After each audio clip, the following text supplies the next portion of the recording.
भगवान श्री कृष्ण की जन्मभूमि में हर जगह आपको भगवान कृष्ण से जुड़े कुछ न कुछ अचरज दिखाई दे ही जाएंगे। यहां कई ऐसे संत भी हुए हैं जिनके चमत्कारों के किस्से हमेशा चर्चा में रहे हैं। ऐसा ही एक चमत्कार है पागल बाबा का मंदिर और उनके इस मंदिर के निर्माण की कहानी। पागल बाबा मंदिर मथुरा वृंदावन मार्ग पर स्थित है। इसके बारे में एक कथा प्रचलित है। इसके अनुसार एक गरीब कृष्ण भक्त ब्राह्मण दिन भर ठाकुर जी का नाम जपता रहता था।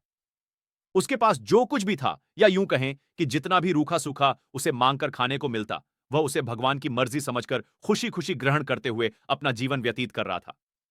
एक बार वह किसी साहूकार से पैसे लेने के लिए गया। साहूकार ने उससे पैसे जल्द ही लौटाने का वादा लिया। ब्राह्मण हर महीने नियम से किस्त का हिसाब करके साहूकार के पैसे लौटाने जाता था। आखिरी किस्त के थोड़े दिन पहले ही साहूकार ने वसूली का एक पत्र उसके घर भिजवा दिया। यह देखकर ब्राह्मण परेशान हुआ और साहूकार से विनती करने लगा, लेकिन वह नहीं माना। मामला अदालत में पहुंचा। ब्राह्मण ने जज लीलानंद ठाकुर से अनुरोध करते हुए कहा कि एक किस्त के अलावा उसने साहूकार का सारा कर्ज अदा कर दिया है। यह साहूकार झूठ बोल रहा है। यह सुनकर साहूकार ने क्रोधित होकर दलील दी कि उसने कोई गलत व्यवहार नहीं किया है।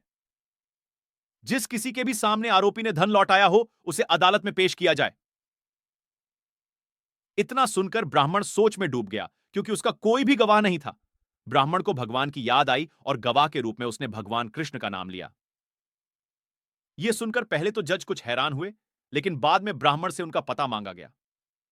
ब्राह्मण के कहने पर एक नोटिस बांके बिहारी के मंदिर में भेजा गया। पेशी की अगली तारीख पर एक बूढ़ा आदमी कोर्ट में पेश हुआ और ब्राह्मण की तरफ से गवाही देते हुए बोला कि जब ब्राह्मण साहूकार के पैसे लौटाता था, तब मैं उसके साथ ही होता था। बूढ़े आदमी ने रकम वापस करने की हर तारीख को कोर्ट में मुंह जुबानी बताया, जैसे उसे सब कुछ एक एक तारीख के हिसाब से याद हो।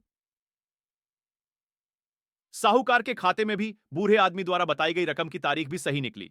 साहूकार ने राशि तो दर्ज की थी, लेकिन नाम फर्जी लिखे थे। इसके आधार पर जज ने ब्राह्मण को निर्दोष करार दे दिया। लेकिन जज अब तक हैरान थे कि इतना बूढ़ा आदमी इतनी तारीखें कैसे याद रख सकता है। जज ने उसके बारे में उस ब्राह्मण से पूछा कि यह बूढ़ा आदमी कौन है। तो ब्राह्मण ने उत्तर दिया कि वह सब जगह रहता है। लोग उन्हें श्याम, कान्हा, कृष्ण आदि नामों से जानते हैं। इसके बाद जज ने फिर से उससे पूछा कि वह बूढ़ा आदमी कौन था। फिर ब्राह्मण ने कहा सच में उसे नहीं पता कि वह कौन था। जज बड़ी हैरानी हुई। उनके मन में सवाल आ रहे थे कि आखिर वह आदमी कौन था। इसी पहेली को सुलझाने के लिए जज अगले दिन बांके बिहारी के मंदिर में पहुंचे। वह जानना चाहते थे कि आखिर बीते दिन जो आदमी अदालत में आया था, वह कौन था।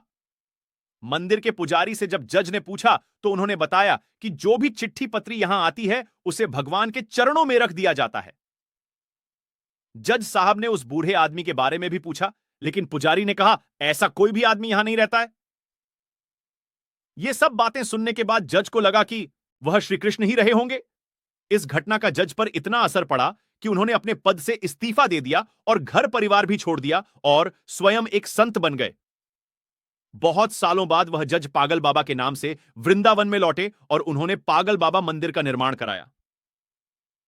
तब से यह मंदिर पागल बाबा मंदिर के नाम से प्रसिद्ध है। इस मंदिर के निर्माण के बारे में एक और मान्यता यह भी है कि जब जज को पता लगा कि उनके सामने साक्षात श्री कृष्ण ही कोर्ट में पेश हुए थे, तब से वह श्री कृष्ण को ढूंढने के लिए इतने अधीर हो गए कि अपनी सुध बुध खो बैठे थे। इस घटना ने उन्हें पागल सा कर दिया था।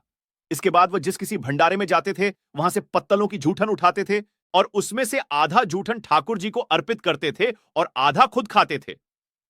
उन्हें ऐसा करते देख लोग उनके खिलाफ हो गए और लोगों ने उन्हें मारना पीटना भी शुरू कर दिया। हारकर लोगों ने उन्हें एक पागल के रूप में मान लिया। धीरे धीरे उनका नाम ही पागल बाबा पड़ गया। अगर आपको पागल बाबा मंदिर के बारे में पता था, तो हमें कमेंट करके जरूर बताएं।